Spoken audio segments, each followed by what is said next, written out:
Hello everyone, this is Jayden here, representing my new product that is now on the market, Book in a Bag. Have you ever ran late for a project, need a quick summary, or you're dealing with that pesky in-class essay? Well, Book in a Bag is here to solve your problems. For only $15 a bag, you are able to get a full summary of the book as well as a couple quotes that are within the book, two major themes of the book, the author, and the title of the book, as well as 8 symbolic images that you can find within the book that explains the book in its entirety. Let's have a look, shall we?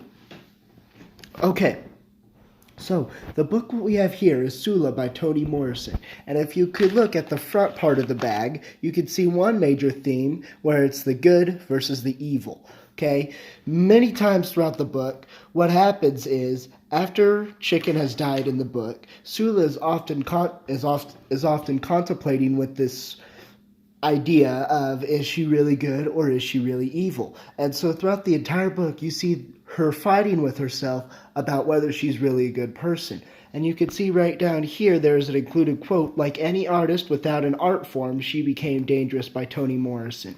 That quote is actually in the book itself, and it makes perfect sense judging it, comparing it to Sula. Sula, without any form, she could become really dangerous. She's a smart and educated woman, the first generation of her family, and without any form to her madness, it seems like that she is dangerous. Now, let's take a look at the back of the bag, shall we?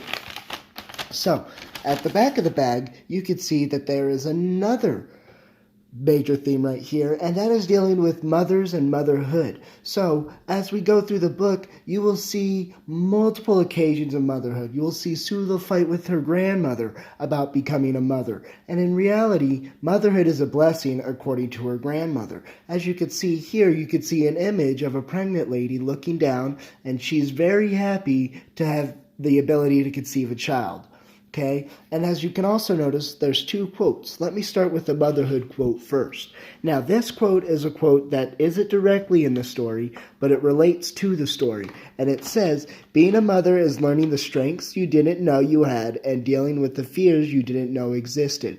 And that quote is by Linda Wooten. So the reason why I really like that quote is because throughout the book, Sula's grandmother has often came across challenges trying to raise her children, and she came up with quick and effective ways to deal with them. So I really like that quote because it exemplifies exactly the hardships that Sula's grandmother had to go in through motherhood, as well as any other mother in the book. Now, if you look at the top one, this quote is by Nell, one of Sula's best friends, and it says, "It is sheer good fortune to miss someone before they leave you." She is talking to Sula, saying that you shouldn't feel bad about what you've done, but instead, it's a good thing that they have left because now you can move on entirely. Is everybody on the same page? Okay, so now let's go ahead and let's take a look into the bag. So, as you can see here, there's 8 different items. We're going to pull them out each one by one, and we're going to explain them. The first item I'm going to pull out is this cross. So the reason why this cross is in here is because the black community over where Sula lives is very much Catholic and Christian based, right? So they have very firm beliefs. They believe in God. They allude to the Bible a lot, and this is what they believe in. This leads to the second portion of it.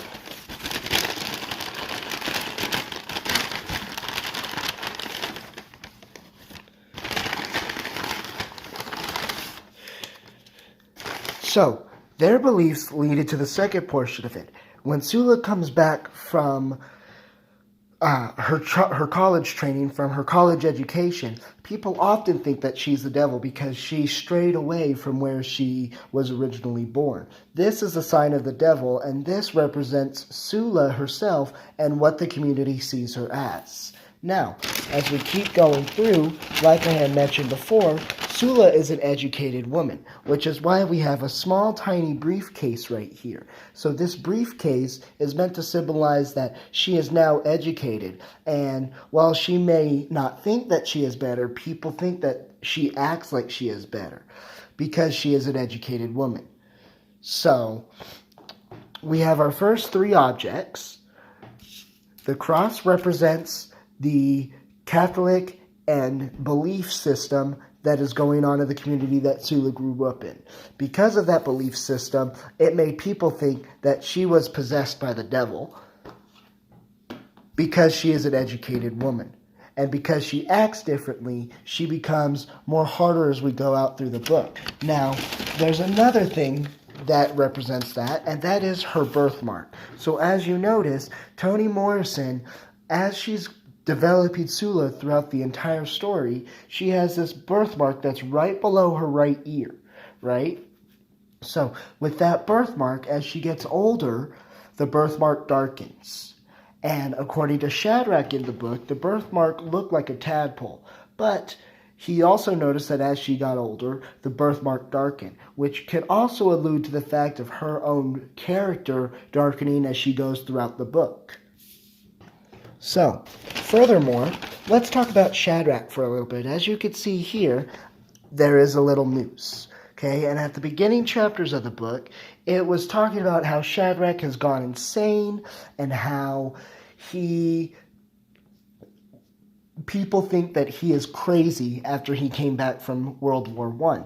So, but in reality, Shadrach is a very pivotal part of the book because Shadrach is the one who actually speaks to Sula about her problems. Nell tries to comfort her, but it's actually Shadrach who speaks to her and lets her know that she is not the only one. And this noose right here represents Shadrach's important role in his story and how he started. So, now we have right here what looks to be a Tupperware cup, but as you can see, there's some water in it. So, this water is meant to symbolize the terrible drowning of Chicken when Sula and Nell were playing with him when he was little.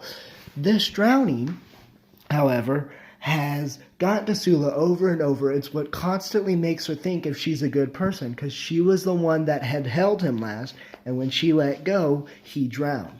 So this water is meant to symbolize that drowning and how everything came to be, how the rising action had started because of one accident. So, next, I want to talk about the community itself. So, while it's a little hard to maybe see, these are a pair of overalls. Okay, so the entire community up in the mountain is a farming community, is a black farming community. No white man will go up and touch it because they don't want to have to deal with the stress it is. But this is how the community makes their living. They grow peaches and they grow different kinds of fruits. They grow rice, and this demonstrates the hardships that they have to go through in their community in order to survive and to make a living. So their primary method of surviving and living is through farming. Finally, we have one last thing, and as you can notice, it's a lighter. Now, you may be asking yourself, why do you have a lighter? What does that represent?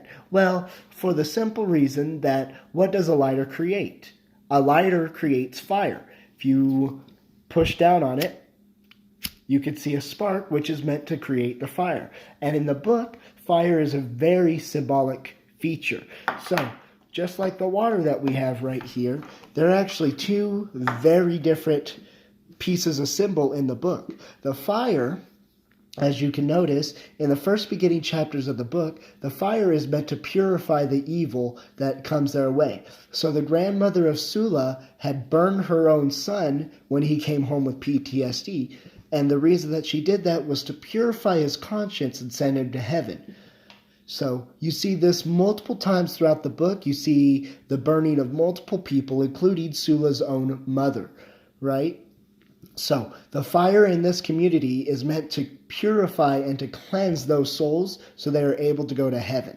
Now, water, on the other hand, while contrary to popular belief, water represents the destructive nature in the book. People recognize it as a destructive symbol after the drowning of Chicken. So when Chicken drowned, this became a very destructive symbol, and it seems kind of ironic because fire is used to destroy and water is used to quench that fire, but in fact it's quite the opposite in the book, since fire is meant to cleanse and water is meant to destroy. So, well, there you have it, folks. Your own book in a bag. Again, for only $15 on the market, you can get one, and you can get everything that's in this package for that quick in-class essay that you need to have. This is Jayden Whitson, signing out.